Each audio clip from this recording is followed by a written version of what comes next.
Hey everyone, Ivor Cummins here, aka the Fat Emperor, and we're bringing you another free podcast for your enjoyment. We only ask one thing: if you could go to IHDA.ie, the website, and scroll down to the bottom of the homepage and share using the social media buttons. So this podcast is kept free by being funded by Irish Heart Disease Awareness. So we really need you to pause the video, pop on to IHDA.ie and help us get the message out there on the calcification scan for middle risk people. Today we're seriously on location with the Fat Emperor podcast, and I'm here with Rafi Sertoli and Eduoard Suzo. Yep. Is that correct? Exactly. Excellent. Great to see you guys. Good to see you, Ivor. And Good we've to see met you, virtually, Eddie, and we've also met physically in Denver. Yeah, quickly Excellent. at low carb. Super. So we want to talk about your new app, which is Nutrita app, which is all about nutrient density, I think, primarily. So Yeah. maybe we can talk a bit about that. Yeah, we have a big focus on nutrient density because it's the basis of any good diet, whether you're keto or paleo or carnivore. So that's where we want to put the focus. We've also got a keto score and an insulin index, and we'll talk a lot about the importance of an insulin index, especially as regards to anticipating problems that you could see on a CAC scan. So that's something we have in common, and I'm sure we'll talk about later on. Well, CAC scan, now you've got me interested. And just for anyone listening who doesn't know already, coronary artery calcification is the CAC scan, CAC score. And I forgot to mention, actually, we are here in Eduoard's apartment in Monaco, in Monte Carlo, overlooking the bay, because I'm on holidays for once. Yeah, So, not too bad, huh? Not too bad, but always working a little in the background. So nutrient density is crucial, and I think sometimes, and I just run this by you guys, you know, we talk about low carb, and then we've got people who are keto and ultra low carb, and they're eating a lot of fats and pushing the fats in to get keto. There's all this stuff that's could be seen as a little extreme, where sometimes I think, or I'm more and more beginning to think, if the masses simply removed sugar, refined carbohydrates and vegetable oils, i.e. processed foods, from their diet, and ate real foods like meat, fish, eggs, and nutrient dense ancestral foods, the vast majority of the benefit from nutrition could be gained without getting into extremes. Would that be fair? I think that's fair. That's the approach we've taken. We've talked about it a lot with Eddie. We're always thinking, how are we going to define the basis of a healthy diet in our app? Because there are many ways you could do that. You know, if you're a vegetarian diet, you're going to, demonize meat or something else. If you're doing a South Beach diet, it's about the carbs. We thought we'd take an approach from evolutionary biology, meaning it has to be nutrient dense for the species in question, which is us, humans. And humans, the problem in a sense, is that they can eat everything and anything. They can eat, they can be in the tropics, they can be in the Arctic. There's always something they can eat. So how do you define nutrient density when the diet can vary so much? And I think it comes down to a mix of clinical evidence and paleoanthropological evidence. So we started with a nutrient density score that looks at the quality of protein, the bioavailability of protein, which amino acids are essential and which aren't. And we really pay attention also to those nutrients that in plant foods you may be able to get, but they may not be in the active form. So all of these concepts, we wanted really to regroup them within the nutrient density score. So whether you're low carb or keto or carnivore or whatever, you could get something that actually got to the heart of the quality of your diet. Of course, like you just mentioned, you need to exclude some bad stuff as well. You can't just have a nutrient-dense diet and add on top of that a lot of added sugar or something. So it's really these two sort of combinations we want to keep in mind.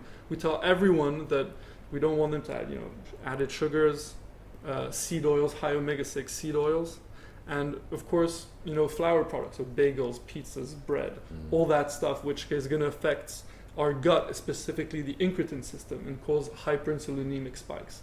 So we really tried to approach it from an angle which hopefully will be able to unite a lot of people thinking about health in scientific terms, and not approach it from a specific camp or another, which Eddie has been hard at work trying to market properly, because we're not easy to pigeonhole in one way or another. So that's where we're coming from. I like it. No, I like it, Rafi. And I also like the unification kind of concept, because I've been known to wrangle with, say, vegan people on Twitter, and the only reason I wrangle with them is because they seek to vilify meat and other ancestral foods. You know, there are so many ways to get a healthy diet. You can do it with vegan, but you need to be particularly careful about nutrient density and specific vitamins and minerals, which you may miss out on if you're eating only vegan. You need to be careful. And vegetarian, you know, you need to make sure you're getting all the nutrients. But all the good diets, you know, they could be vegetarian, they could be carnivore, they could be omnivore, but the key central unification of all good diets is they're hitting the right amino acids, the right minerals, the right vitamins, and they're eliminating the bad things. Right. So there's a great unification we could achieve if people stop vilifying and focused on what we really need. Right. I think this is the issue when you're known as the keto guy or the carnivore guy, and people will just automatically assume, just because of a certain way you choose to eat, that that's how you think everyone should eat.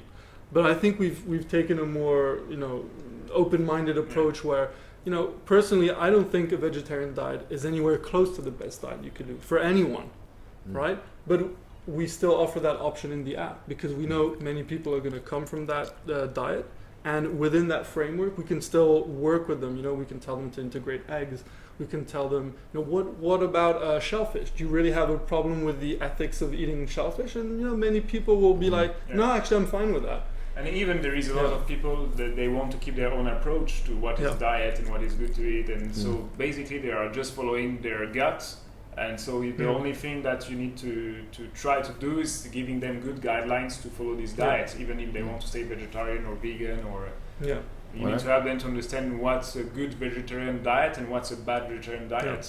So for vegetarians, it's eat enough fatty acids, things like this, and try to be in the good long-term.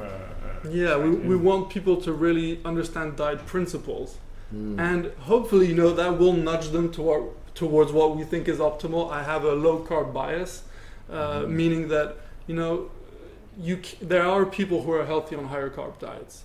But it's harder. In general, it's just harder for people the older they get, as soon as they have a health problem or if they're stressed. So generally, we push people towards low carb, ketogenic, carnivore, but we understand that there are different qualities within a vegetarian diet. You can have better or worse ones. And I think hopefully that'll convince a lot of people to give the app a try, because they know that they can come here and they're going to get some actual scientific principles rather than just some you know, some promotion for one particular way of eating. Yeah, so there's possibly there's a universality about the app where you can pick your particular quadrant that you want to operate in, but you can kind of adjust that to make sure you get all of the universally important things. And you mentioned shellfish there, and what they bring, among many other things, is iodine. Right. And I believe that iodine may be somewhat an epidemic at the moment of iodine deficiency, not fully recognized. A bit like, you know, B12 may be a problem, magnesium deficiency is a problem. So there's all of this science showing that the world has gone to deficiency in many vitamins and minerals, and it's kind of all under the surface. So the app, you can scan any food, I believe any barcode, and it will tell you where it is in nutrient density, in certain minerals, in fats and carbs, and good fats versus bad fats. That's one of the convenient things you can scan with your phone. And people can rest assured that they won't be penalized because they have a high-fat diet, which is the problems with many of the scores we see out there, many other food scoring systems that assume that if you're eating an energy-dense diet, that means it is not nutrient-dense. But that couldn't be further from the truth. We evolved eating fatty foods. Those provide the nutrition. So we have to understand nutrient scores within that, you know, clinical and evolutionary framework. So the app really is trying to get some things that are crucial for your health that most, you know, scores you'll see on the back of a product from, like, you know, a 5-star rating or something. They're always going to get it wrong because salt is the villain, saturated fat is the villain, you know, all that sort of stuff. Fiber is magical, basically. You can't go wrong with fiber. So, you know, we've really tried to go beyond those myths and actually give people some information that they can actually rely on, like knowing which fatty acids are essential. that sort of So, stuff. The actionable way was to create a keto score, an insulin index, and a nutrient density analysis that can help you to get actionable data about the food you buy when you're going to the grocery stores and you don't know which food to buy, if it's keto compliant or not. You can directly scan the barcode and we give you all the free scores based on the foods. And if you want to dig deeper and to see every nutrient content, you can have the full spectrum of nutrient content respect to the RDA and all the stuff. So we really try to give the most data to the user we can and help him to get good and right decision about his food and his diet. And you'll appreciate this, Ivor, because we were talking about K2 earlier on. So our nutrient density score is not going to score the vitamin K from kale the same way as it would from chicken liver, which it might seem like a strange detail to someone who's not into nutrition, but in terms of what it could mean for your heart health, knowing that vitamin K from kale is not the equivalent as getting it from chicken liver or from some other sources like natto, that actually makes a difference if you're really trying to, for example, reverse heart disease. You want to know, okay, where can I focus the choices at the grocery store? What kind of foods are going to give me the particular minerals or nutrients that are particularly important for my condition? And this is where we want to, go a bit beyond what's already been done. Exactly, Rafi. And the reality is, we have been talking in the past year or so more and more about reversing heart disease. And I know that the cliche of reversing heart disease was Dr. Ornish, who did a very small trial with around 40 people, not really randomized properly, many decades ago. And there's the belief that reversing heart disease was only associated with that special multi-factor intervention. But the reality is now we're seeing more and more people, I know from my side of the house and a movie we have coming out shortly called Extra Time, we have people reversing their calcification score with a very healthy omnivorous diet. And one of the important things seems to be this vitamin K2, maybe MK4, MK7, but like you say, it's specific K2, MK7, MK4, not just K1 from kale. So your app is going to incorporate all of this emerging science to appropriately raise the score of certain crucial elements and maybe not emphasize so much generic vitamins and minerals that are essentially more generic, for want of a better word, that are not so associated powerfully with reversing disease. And it's been a lot of work to create a score where the minerals and vitamins are weighted not only according to how much there is in the food, but how hard are they to get. Bioavailability. How hard are they to, whether it's because it's not easy to find in a supermarket or because the form you're getting is not bioavailable. So the score really has to represent, the value of the food to a person. So it's not only about, nutrient density or the keto score. It's also about the markers that we ask people to follow. We don't ask them to hyper focus, I should say, on their cholesterol. I mean, we're still interested to know their levels, but within the app they'll be able to track their fasting insulin, their triglycerides, and we can give them an estimate of insulin sensitivity, which is a really important measure, right? Using the Macaulay index, something that few people even know about, and without having to go for a 2 or 4 hour glucose tolerance test, you can start out with an estimate and then confirm. And as you mentioned, Eduoard, there, the insulin index of all the foods is also in there. So not just the nutrient density and everything else that's really important, but the insulin index. Many people believe, and they're perfectly correct, that the glycemic index of foods is important, and it is, how much your blood sugar rises after eating certain foods. But there's also the insulin index, how much is your insulin rising? And it's related, but in some ways separate. So your app will actually calculate essentially both and give you all sides of the picture of each food.